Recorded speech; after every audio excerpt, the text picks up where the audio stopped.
সকল আজি আমি অসমৰ সংস্কৃতি নামৰ পাঠৰ বিষয়ে আলোচনা কৰিম।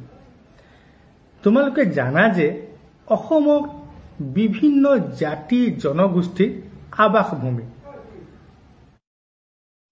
অসমত বসবাস কৰা প্ৰধান জনজাতিসকলৰ তোমালোকে নাম ক'ব পাৰিবানে? কোৱা হৈছে।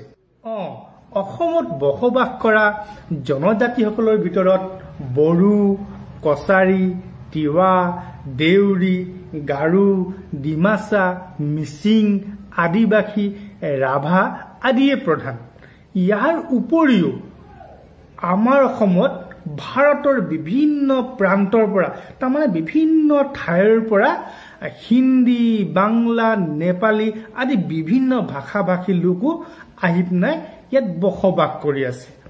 এই সকলো জাতি জনগোষ্ঠীৰ কিন্তু নিজা নিজা ভাষা, সাহিত্য, সামাজিক ৰীতি নীতি, সাজপাৰ, অলংকাৰ, উৎসৱ পাৰ্বণ আৰু নিজা নিজা কৃষ্টি সংস্কৃতি আছে।